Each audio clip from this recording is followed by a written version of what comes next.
Aujourd'hui, nous affrontons un maître national des États-Unis et nous plaçons notre confiance dans le système de Londres. Le gars opte pour la défense hollandaise et vous savez que nous connaissons les fameuses combines de seconde zone de Hans Niemann. Nous allons pousser ce pion et c'est de la triche. Non, ce n'est pas de la triche, parce que Hans Niemann nous a appris à sacrifier ce pion avec l'idée de pousser et de le contre-attaquer d'une certaine manière. Mais il ne l'a pas pris avec le cavalier. Donc la méthode, c'est de sacrifier un autre petit pion. C'est la façon Hans Niemann de jouer contre la défense hollandaise. Vous pouvez voir que le gars est paumé. Pourquoi toute cette histoire de pion ? Il le pousse. Il se dit, si tu veux prendre le pion, ne le prends pas de cette façon, mais va prendre le juicer ou le pion, et tu n'obtiendras pas vraiment ce que tu voulais. Mais nous avons obtenu ce que nous voulions. Il y a la colonne G ouverte pour la tour. Il tente quelques belles manœuvres de clouage sur le cavalier. On peut sortir le fou, roquer, pousser, mettre le roi là, le cavalier ici, le pion là, et tout le reste. Nous utilisons un peu de notre temps pour essayer de comprendre, parce que nous ne jouons pas cette ouverture aussi souvent que nous le voudrions. Donc, je suppose, tricheur si tu veux. Je ne sais pas quoi dire. Ouais, pas de triche pour nous. Bref, on place le fou là, il tente une poussée de pion pour essayer de placer le cavalier ici. Stabiliser le cavalier au centre, exploiter l'angle du clouage pour gagner et être un peu agaçant. Nous devons comprendre ce que tu veux. Fichy recommande de jouer le pion ici pour juste chasser la tour. Si elle recule, tu peux pousser. Si elle prend, tu reprends et il n'y a pas de jeu de pion. Donc il ne faut juste pas laisser le gamin nous pisser dessus. Ça a du sens. Mais je ne pense pas que c'était ce qu'on envisageait. Je pensais qu'on pouvait s'en foutre et dire pas de saut de cavalier. C'est une possibilité. Mais alors le cavalier ne peut pas sauter. Jeu souffle devient fade. Ça semble un peu douteux. Nous avons pris un peu de temps et trouvé le meilleur coup stockfish. Est-ce qu'on triche ? Eh bien, tant qu'on ne se fait pas prendre, ça va. Bref, on vire la pièce, le gars ne prend pas le poney, on est prêt à aller en B. On évite le jeu de pion et ensuite, je sais pas, on va sur le bord, on attaque comme un fou. Fichy n'est pas vraiment fan de ce business, mais on est quand même un tout petit peu mieux dans la position, donc pas besoin de se plaindre. On fait avancer le poney vers le centre et on continue notre journée. Le développement, c'est la clé du succès. On doit accélérer le rythme et ne pas s'effondrer sous la pression du temps. Frérot, c'est quoi ce business ? Pas de prise facile pour ouvrir une colonne. On la ferme. Ça a du sens.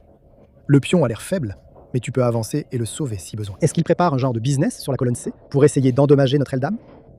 Il joue le coup C5. Il essaie de défier le pion D. Et si je prends ici, il peut sauter avec un tempo gratuit et tout ça. On l'ignore simplement. Et on dit, si tu veux pousser, tu peux pousser. Si tu veux prendre, tu peux prendre. On est tranquille.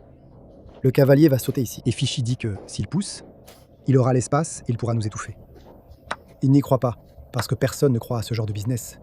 Prendre, reprendre, c'est le bon plan. On manque de temps, mais on revient à nos manœuvres avec l'avantage. S'il rock un jour, on mettra la tour là-dedans, et on l'attaquera.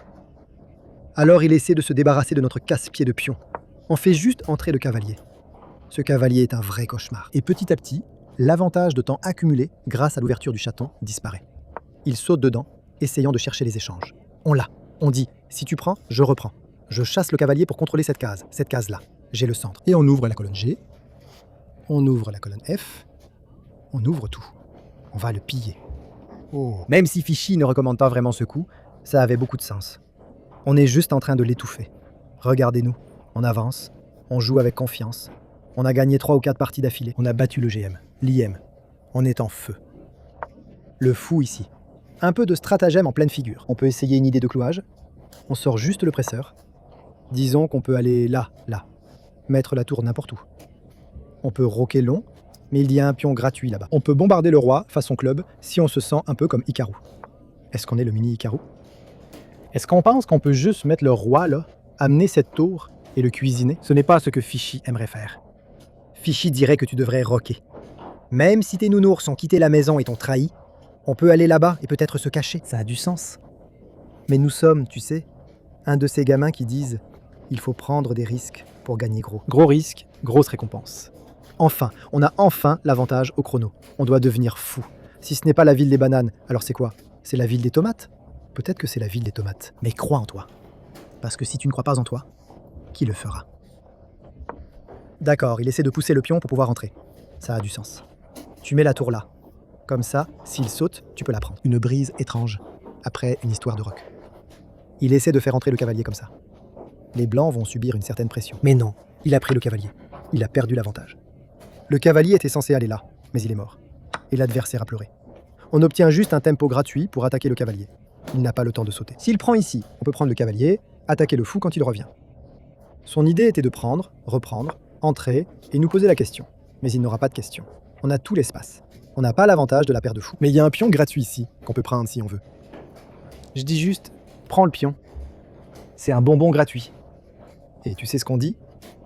Prends le bonbon de l'inconnu et cours plus vite que lui pour qu'il ne t'enferme pas dans sa camionnette. C'est ça la partie importante. Sinon, il pourrait t'enfermer dans les camions de glace et tu pourrais avoir des ennuis. Donc, prends le bonbon de l'inconnu. Fais-le toujours. D'accord, avec un pion de plus, c'est la belle vie pour nous. Enfin, les tours essaient de clouer, essayent de nous exploiter. Ils vont juste sur le côté. Ces pièces lourdes sont nos gros nounours, pas comme les petits pions, qui sont plutôt minces et élancés. On va placer les tours quelque part, se battre, aller là-bas, pousser ici, sauter dedans, prendre, exploiter le clouage, cuisiner quelque part. On ressent les échecs. Les échecs vont continuer après la pause déjeuner, ou quelque chose comme ça. D'accord, le frère joue B pour essayer d'empêcher les sauts, mais on s'en fiche complètement. On met la tour dans l'action. Ce presseur est aussi stupide qu'il pourrait l'être. Le cavalier est un peu mal placé. Tu sais, un cavalier au bord est mal placé. Donc il est limité, mais personne n'a le temps de s'en rendre compte. Il place la tour sur la colonne ouverte, essayant d'entrer, essayant d'aller ici. On doit dire « entrée interdite ». On le voit. Apparemment, ce n'était pas la façon de voir.